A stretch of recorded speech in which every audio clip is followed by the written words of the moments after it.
আমি যে ভিডিওগুলো তৈরি করতেছি এখন, সেটার ভিতরে শান্তির নামে সবচেয়ে বেশি মানুষ হত্যাকারী দেশগুলোর তালিকা আনুমানিক করা হচ্ছে।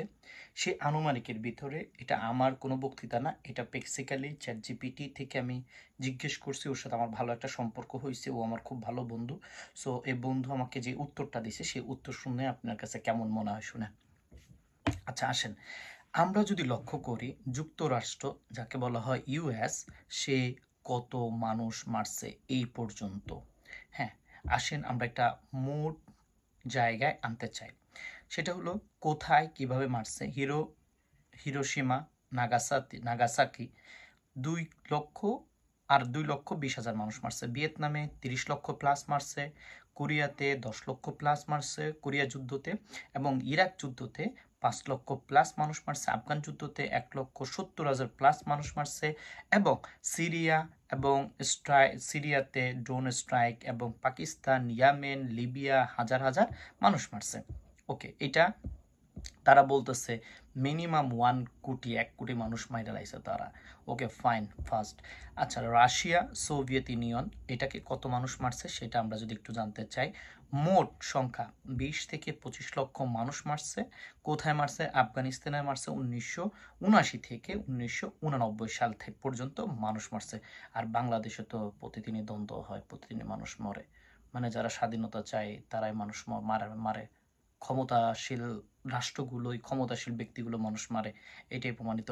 চেচনিয়াতে যুদ্ধতে 2 লক্ষ মানুষ মারছে। ইউক্রেন এবং জর্জিয়াতে সংঘাতে হাজার হাজার মানুষ মরছে। অভ্যন্তরীণ দমন, সোভিয়েত আমলে লাখ লাখ মানুষ মারছে।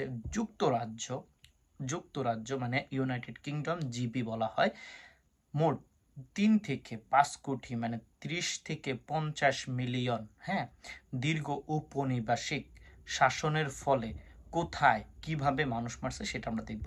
ভারতীয় উপমহাদেশে, যেটা আমরা আদের ভারত ছিলাম, সেই উপমহাদেশে ব্রিটিশ আমলে দুর্ভিক্ষ ও দমন 2 থেকে 3 কোটি মানুষ মারে। কেনিয়া দমনে 1 লক্ষ মানুষ মারে। ইরাক এবং তারা নিজেদের পাশের দেশ আয়ারল্যান্ডও ছাড়ে নাই। প্যালেস্টাইন এবং হাজার হাজার মানুষ মারছে। ফকল্যান্ড যুদ্ধ, আফ্রিকা, হংকং, এদেরকেও ছাড়ে নাই, তাদেরকেও মানুষ তারা মারছে।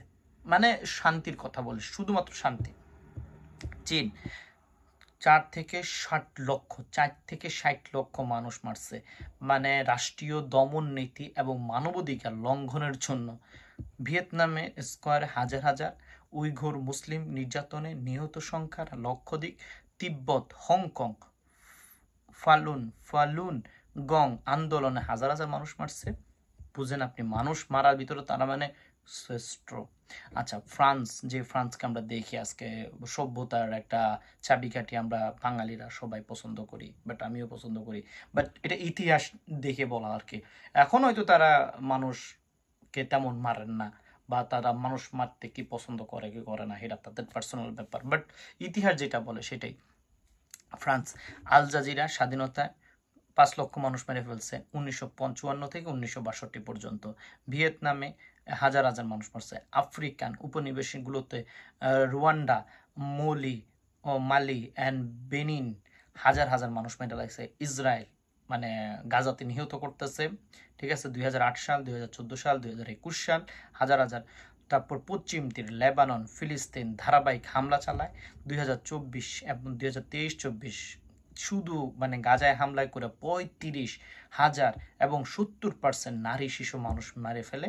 সো আমরা যদি এখন মূল সংখ্যাতে আসি তাহলে তারা কি পরিমাণ মানুষ মারছে সেটার একটা মানে আসতে পারে আনুমানিক। এটা সর্বমোট আনুমানিক হিসাব দিতেছি। সেটা হলো জিবি যুক্তরাজ্য 30 থেকে 50 মিলিয়ন, যুক্তরাষ্ট্র 4 থেকে 5 বিলিয়ন, কিন্তু প্রথমে এটা বলছিল 10 মিলিয়ন মানে 1 কোটি, এটা একটু কমাই দিছে কি জানি না কি কারণে।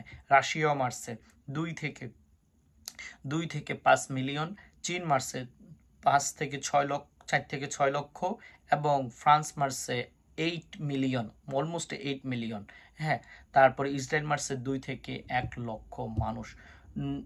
নোট, এই সংখ্যাগুলো সমস্ত ইতিহাসবিদ গবেষণার মধ্যে একমত নয়, কারণ কিছু রাজনৈতিক কারণের আড়ালে রাখা হয়, গণনা করা সম্ভব হয় না। নিরীহ মানুষ বলতে বোঝানো হয়েছে নারী, শিশু, সাধারণ মানুষ যারা যুদ্ধ সহিংসতায় সরাসরি অংশ নেননি, এবং এটা সরকার বা রাষ্ট্র ব্যবহার কাজে জনগণের ধর্ম নয়। মানে এই হলো অবস্থা। আপনি বেসিক্যালি চিন্তা করতে পারেন একটা জিনিস, সেটা হলো আমরা কোন লেভেলের মানুষ, আমরা কোন দেশে বসবাস করতেছি, কেন আমরা এটা বসবাস করতেছি, why it is, what happen.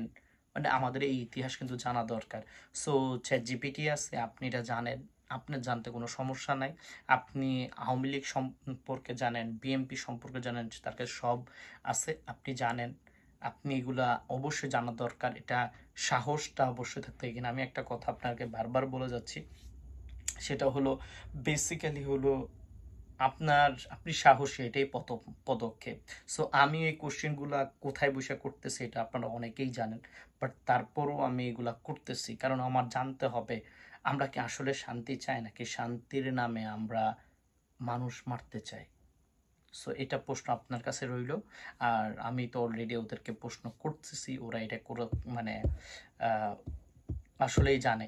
So এটা নিয়ে আর কিছু বলার নাই, আরও ভিডিও করবো এই টাইপের, আপনারা যদি জানতেন। আসসালামু আলাইকুম।